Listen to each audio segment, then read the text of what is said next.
71 থেকে আজকে 2026 এই দীর্ঘ প্রায় 53-54 বছরে এই 3 মাসের মধ্যেই আমাদের মাননীয় মহাসচিব এবং এলজিআরডি মন্ত্রী মহোদয় চিকিৎসার জায়গাটাকে তিনি প্রথমে গুরুত্ব দিয়েছেন এবং একটি মেডিকেল কলেজ, যদিও ওখানে একটি 250 শয্যার হাসপাতাল আছে, ওই মানুষটিকে হয় দিনাজপুর যেতে হয় না রংপুর আসতে হয়। দেখা যায় প্রতিমধ্যেই মানুষের জীবন ক্যাজুয়ালিটি হয়ে যায়।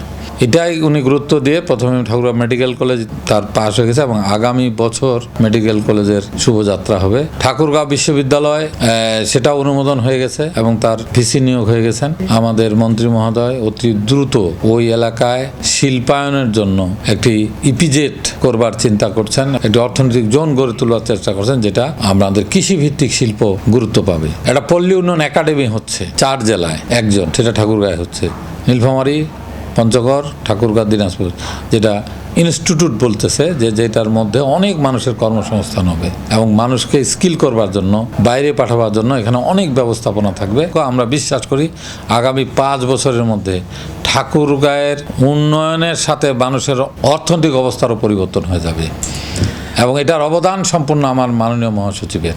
কুড়িগ্রাম, রৌমারী, নীলফামারী, গাইবান্ধা, এগুলা চরাঞ্চল আছে, যমুনার চর আছে, তিস্তার চর আছে। এই চরাঞ্চলের মানুষগুলো অত্যন্ত অর্থনৈতিক দারিদ্রতার নিচে ছিল। এটা বিভিন্ন সরকার এদেরকে উপস্থাপন করেছে, কিন্তু এর কার্যকর জায়গায় কিন্তু যায়নি। আমাদের সরকার এই জায়গাটাকে অ্যাড্রেস করছে এবং এই মঙ্গার নাম থেকে এই যে একটা দারিদ্রতার কোষাঘাত থেকে বের করার জন্য একটা সর্বাত্মক প্রচেষ্টা এবং সমন্বিত একটা উদ্যোগ চলছে, যেটা তিস্তার বিষয়টা এখানে সবচেয়ে গুরুত্ব পাচ্ছে।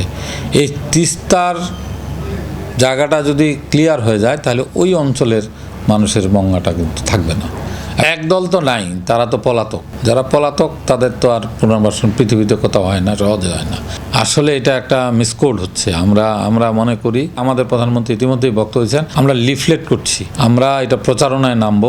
বিরোধিতার নামে বিরোধিতা করবেন, সেটা করেন, কিন্তু এটাকে নিয়ে কোনো ষড়যন্ত্র করে পতিত শক্তির সাথে ঐক্যবদ্ধ হয়ে সরকারকে ফেলে দেওয়ার কোনো ষড়যন্ত্র সরকার মেনে নেবে না।